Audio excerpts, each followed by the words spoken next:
So YouTube, we back here with another video. We're here on day 6 of 31 days of horror. Whew, I'm kind of tired, bro. I ain't gonna lie, but I gotta get these videos out, man. So I got a video by Mr. Baller, and it's about I think it's a house or it's a building in my home. Well, yeah, my hometown. If you ain't know, I'm from Indiana, Gary. I guess you wanna, you know, from Gary, Indiana. And, I've been seeing my city everywhere on TikTok, Facebook. Well, the Facebook, but everywhere basically. And I've been living here all my life, and I didn't know we had a demon house out here. Like, I heard of scary stuff happening out here, but I never knew it was like real. Until I looked it up, I was like, oh shit, it's real. It's a movie out about it. I didn't even know that either. Where my headphones? Yeah, I didn't know we had a movie about it until my mama told me. I was like, wow. I don't think I'm gonna ever watch it though. I wanna be I wanna goddamn be as innocent as possible. But yeah, man. Gary is a scary place. Demonic and I don't know what I'm talking about, bro. Let's get into the video. There is a house in Gary, Indiana that has been dubbed the Demon House. Now, if you were to walk past this house on the street, it wouldn't stand out to you. It's very modest, single story, 3-bedroom home. Looks like all the other houses around it. But the history behind this house is totally bizarre. Latoya Ammons, who is a mother of 3 that lived inside of this house with her 3 kids, she began to report to the police that demons were throwing her children against the wall.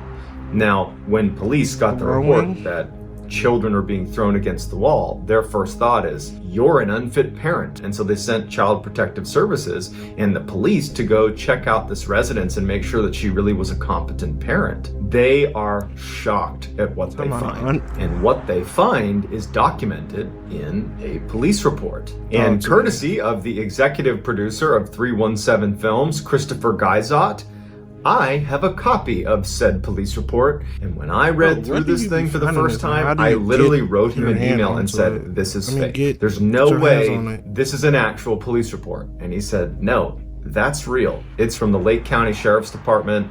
It is the official police report, and it's mind-blowing. Today, I'm going to tell the story of what happened when the police got involved, and I'm just going to use information that was in the police report. But before we get into today's crazy story, if you're a fan of the strange, dark, and mysterious delivered in story... I am, but not today, Mr. Baller. I'm so sorry. After numerous reports that Latoya Ammons was mistreating her children, based on reports that she gave, she was telling police that demons were throwing her kids around the house. Based on those reports, Child Protective Services was sent to do a home study, to go to their house, go to Latoya. No, bro, where's this house located at? I'm just gonna look it up. So this is the house, huh? So, sales for $35,000. Yeah, no.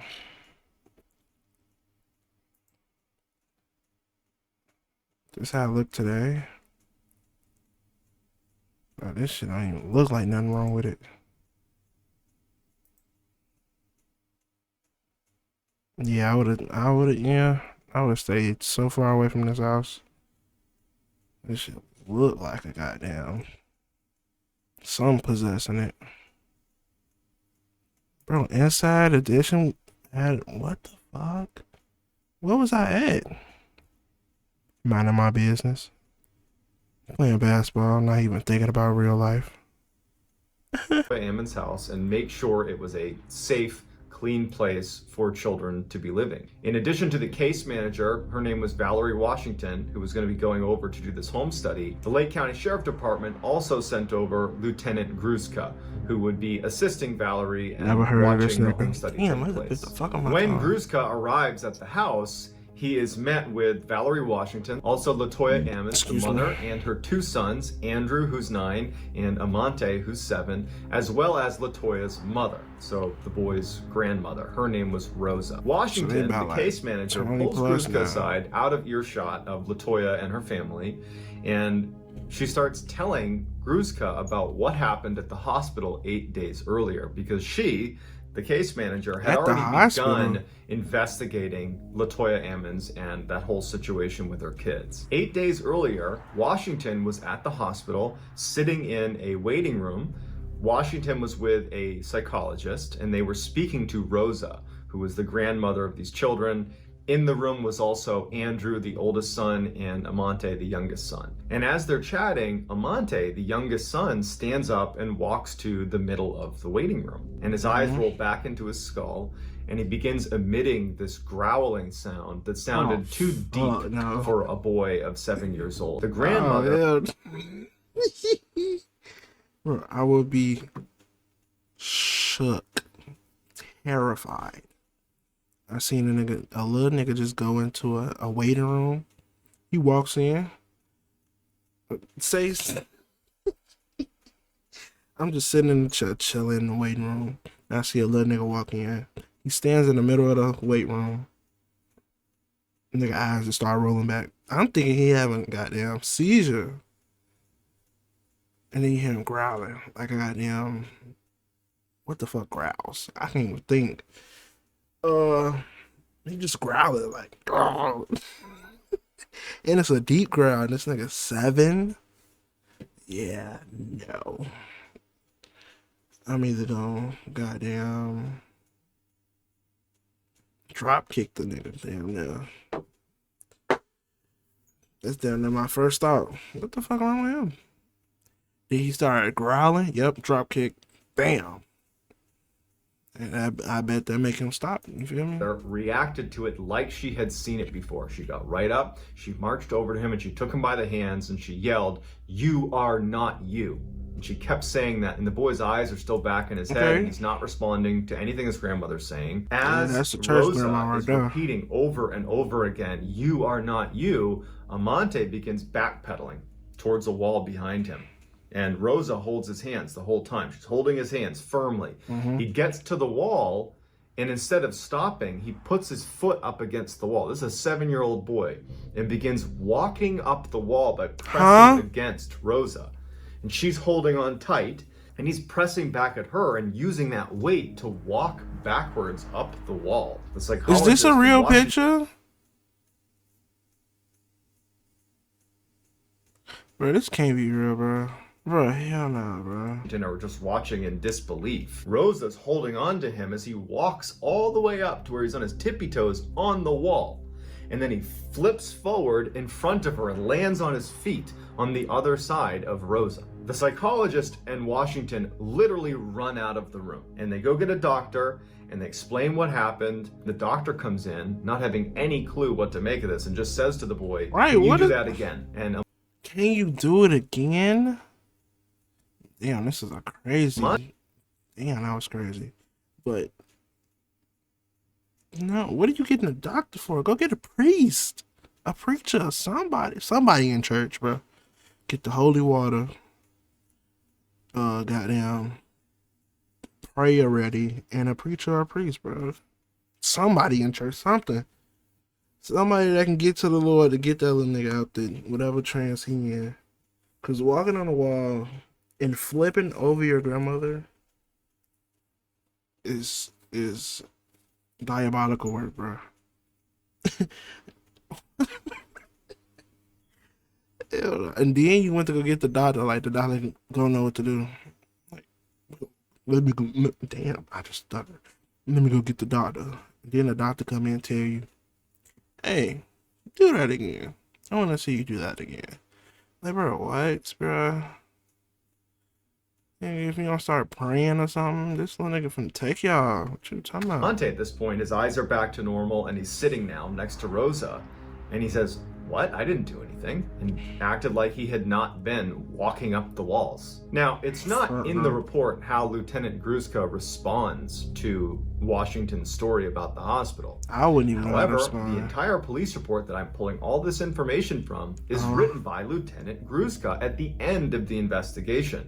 So this exchange between he and the case manager, Washington, about the hospital visit that he was not part of, it apparently carried weight in the entire investigation, that he felt compelled to add it into the report. Even though on paper, you would think if you're doing a home study for this house, why would you incorporate something that didn't have anything to do with the house? It gives you maybe an insight into Lieutenant Gruszka, although his language remains super professional and very pragmatic, that perhaps Lieutenant Gruszka at the end of this investigation was starting to think this might be paranormal. After this story, 2 more police officers show up to the house to assist with this home study. One was Brian Miller and the other was Charles Austin. At this point, the 3 officers, Gruszka, Miller, and Austin, along with the case manager, Washington, begin walking towards the family and towards the front door of the house. LaToya says that she and her kids will not go back in the house because I don't blame they her. had moved out very recently because of the strangeness that they claim was happening inside of the house. They felt like they were under attack by demons. And so the police, they needed someone to bring them in. And so Rosa, the grandmother, LaToya's mother, she offered to go in with them. So the house is a single-story, 3-bedroom house. You walk in and you're inside of the screened-in porch. You go into the main level. There's a few bedrooms, and then there's a stairwell that leads down into the basement. And so they go in, and Lieutenant Gruszka is in charge of taking pictures and recording audio the whole time they're in the house. They were not aware that they had already moved out. So it's a bit of an awkward home study because they're not even living there anymore. But either way, they're going to do their job. They're walking around, taking pictures of each of the bedrooms. There's 3 bedrooms, there's a kitchen, basic stuff upstairs. And then they go downstairs to the basement. Now, the basement was where LaToya and her family claimed the majority of the paranormal activity was taking place. The steps leading down to the basement were wood. They went down into the basement. The basement floor was concrete, and the walls were concrete blocks. As they go down, Lieutenant Gruszka would notice that there were candles that had been placed all over the basement floor that had burned down to their wick. There was also an altar and a nativity scene that had been placed near the underside of the stairs. And so when So you seen it on the floor and still decided to live there. Well, was it there before? Or it just appeared while they were staying there? Because if it was there before and you seen it while you was moving in, you didn't pay it no mind, that's kind of your fault that the shit is happening to you. I mean, it's not really your fault, but it's kind of your fault because you seen it. It was like, you know what? I'm not going to do anything about it. I'm going to just keep living here like nothing's here. Couldn't be me. Gruszka goes over to take pictures of the altar and the nativity scene. He recognizes that under the stairs, near where those 2 things are placed, it's all dirt. The concrete that made up the floor of the basement had been broken away, and there was jagged pieces of concrete where there should have been a continuous flow of concrete underneath the steps. It had been snapped up and broken away. It was gone. When Rosa was questioned about the strangeness of the basement with all the candles and the altar, she just said that there's a presence down here, and that's all she was able to articulate. The other officers and the case manager and Rosa, they go back upstairs, and Lieutenant Gruszka and Charles Austin, the other officer, they stay in the basement and take a few extra pictures, a couple more underneath the stairs, and just of the candles before they ultimately go upstairs as well. When Gruszka comes upstairs, Rosa's waiting for him, and she's about to turn the light off leading down into the basement, and she asks him, "Did you get any pictures underneath the stairs?" And he said, yeah, I did. I stayed down there and I took some more pictures. She looks at him and she says, "Sometimes at night when we're sleeping on the main floor, we'll hear commotion in the basement. It sounds like maybe someone bumping on the underside of the stairs. And then you hear footsteps walking up the wood steps. and whatever it is stops on the other side of the door leading into the main floor, and it will stay there for hours. We're too scared to open the door to look. Gruszka goes back to his office, and he immediately I'm not looking at that uploads either. the pictures I mean, that open- he took with a focus on the ones he took in the basement. And he finds that there is a couple pictures he took under the stairs, that in the right-hand corner of the picture, just behind one of the steps, it's partially obscured, is a white mist or a white cloud. And he zooms in on it, and he brings in other officers, and they look at it, and if you zoom in close enough, it looks like a man's face. As they're zoomed in on this mist underneath the stairs, they can see, only because they've zoomed in, that there appears to be a faint green mist on the left side of the picture. Appears to be a woman's face. Gruszka and Austin, who were the only two in the basement at the time of these pictures taken, swear they did not see a white or green mist under the stairs when they took pictures. Gruszka, again, it doesn't say in the report how he's feeling, but you can imagine he's starting to feel a little bit uneasy about what he's witnessing. Gruszka just goes to his audio recording. And so he fast forwards to the section where he and Austin are alone in the basement taking these additional photos. And you can clearly hear on the recording Gruszka and Austin talking to each other as they're taking these pictures. And at some point, as they're taking these pictures of the basement, a third voice, not Austin, not Gruszka, say directly into the audio recorder, "Hey." The audio recorder was one. I ain't gonna lie, Mr. Baller, you got me. That that made everything inside of me jump. That hate just scared the fuck out of me. I ain't gonna lie. I was so scared I couldn't even move. Oh no. Bro, that is terrifying, bro. You just having a conversation on the recording. Then you just hear, "Hey," like, bro,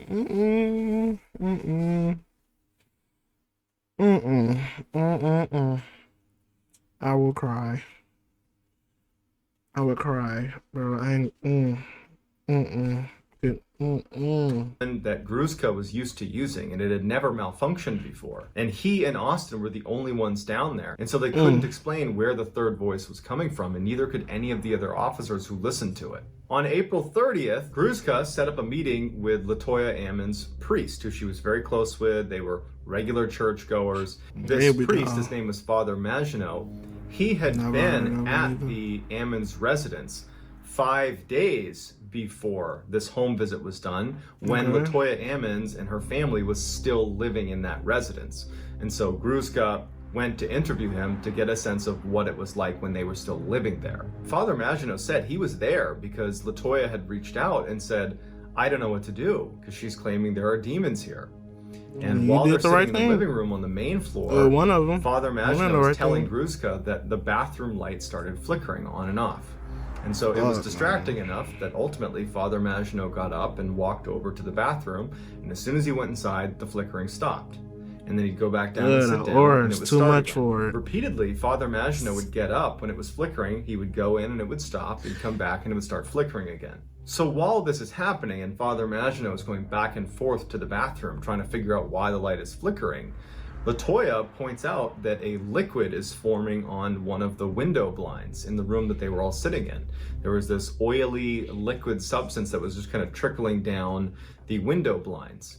And Father Maginot walks over and looks at it. They're all looking at it, and there's no leak in the ceiling. There's no source for this liquid, and it hadn't been there before. At least that's what Latoya Ammons and her family is saying. That's not from us. We don't know what that is. As they're looking at this oily substance on the blinds, the cord that controls the blind itself starts swaying back and forth. And everyone's startled as they're looking at it because there's no draft in the room. The window's not open. There's no reason it should be swaying. While they're looking at this cord, Father Maginot looks down and sees this huge footprint in the carpet near where they're standing that was too big to be his, and nobody else in the house. Footprint and carpet.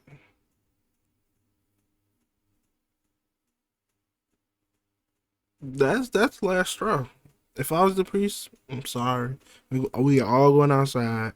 We all getting a bottle of holy water, and we gonna toss it at the house and pray that the motherfucker leave. Cause I'm not staying in a house where you don't see a person standing there, but you see footprints and you see oily substance on the and the cord on the blind is swinging. No, no. No. Fuck no.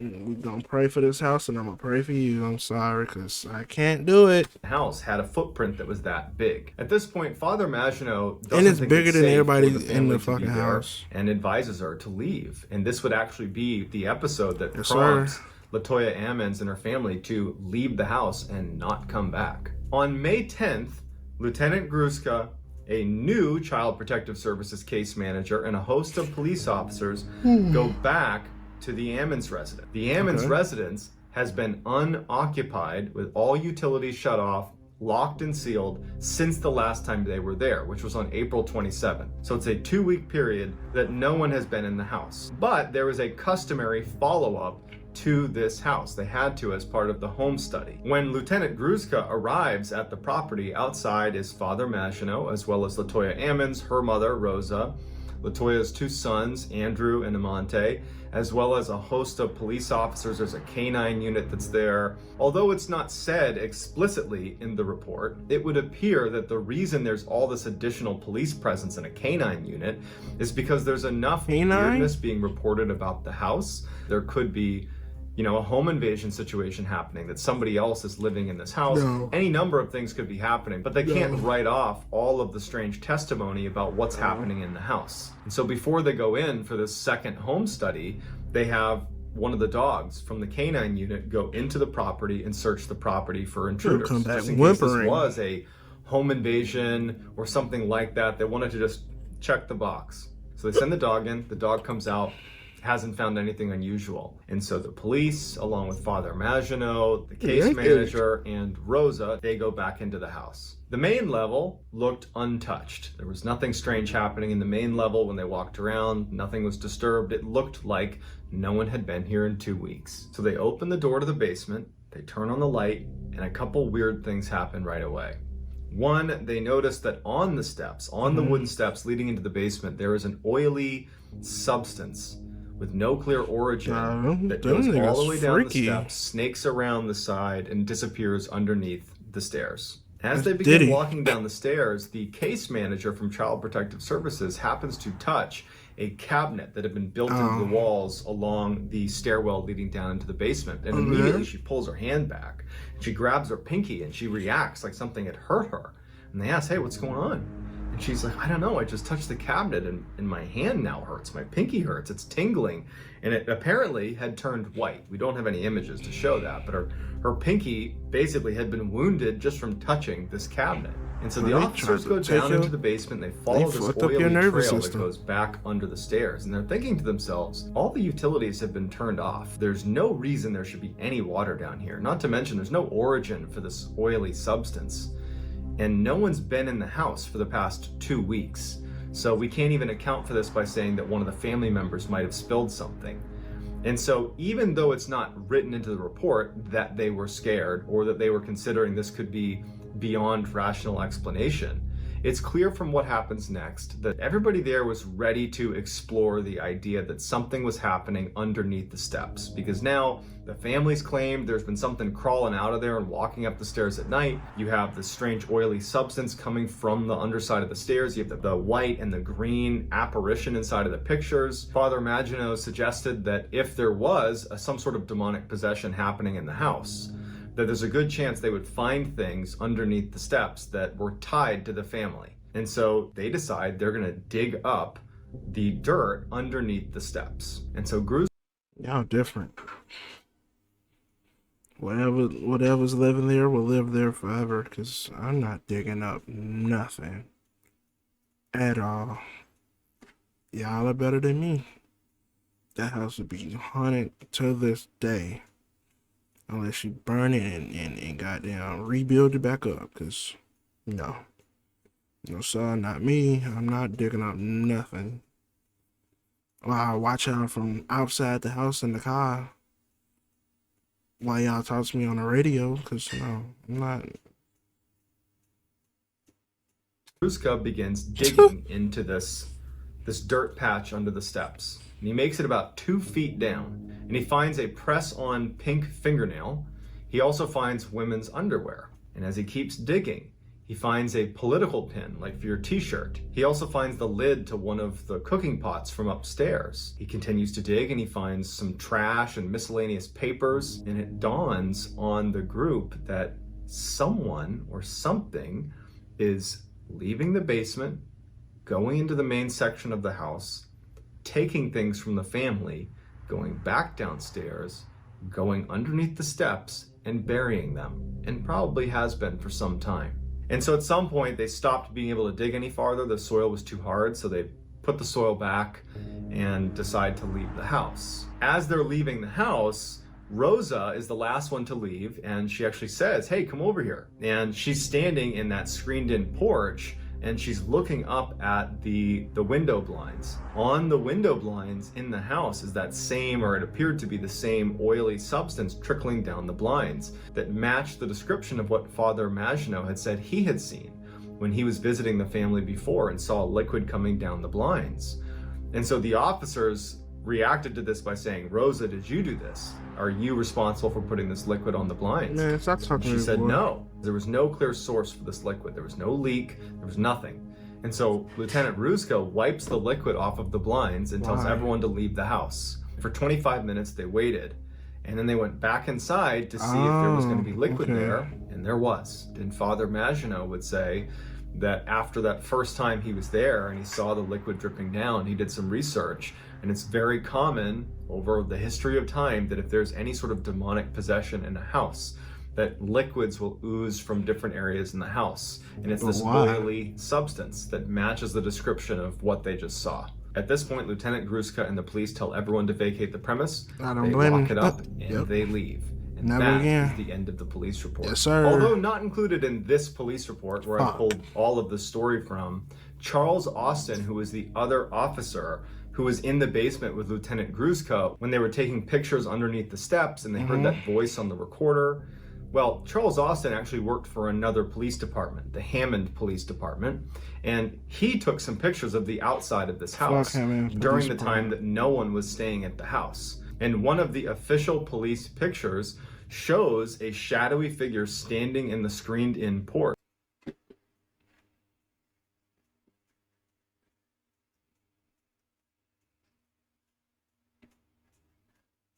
That should have been the last thing y'all seen. Yep, it's a demonic entity here. Look, the evidence is right here, bro. That's all we need to do. Nothing else, nothing more, you know? Nothing more, nothing less. Wrap it up. Get a priest in here. Make sure he try to, you know, get up out of here. But no, y'all want to do more. Of this house, right near where that liquid was dripping down the blinds. In 2014, Zach Bagans, who's a popular paranormal investigator, he hosts the show Ghost Adventures. He purchased the Demon House and filmed a documentary that he called The Demon House.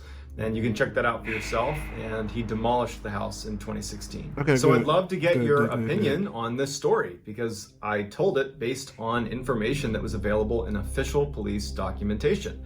Now, that doesn't mean that it was paranormal, that this house was haunted, that there were demons there, but it at least makes you wonder what was really happening in that house. If you enjoyed this story, then please, if you would, W video, bro.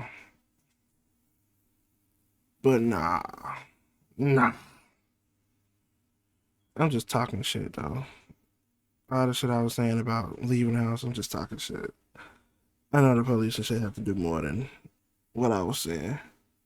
But like, that's why I'll never be a police officer. None of that extra shit, bro. That's I be damned. That shit is terrifying. Shout out Gary, man, you know?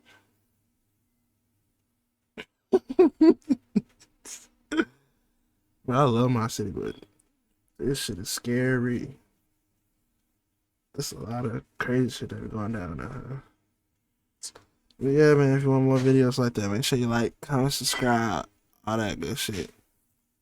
And until the next video, peace. I got a bubble coat to match the kicks. I gave my partners choppers tryna blitz. I got a bougie hoe that got a bitch. I got Call of Duty guns that got a switch. I sip a lot of syrup, I got a pistol. Bro, strapped with a rod but don't know how to fish. I'm shining a lot of diamonds on my fist. I just spent a lot of dollars on my fit. Yeah, go get the check for my son and daughter. So every day I'm tryna get paid. We hit the streets and we flood. We just like Baby and Doug, how them young niggas get paid.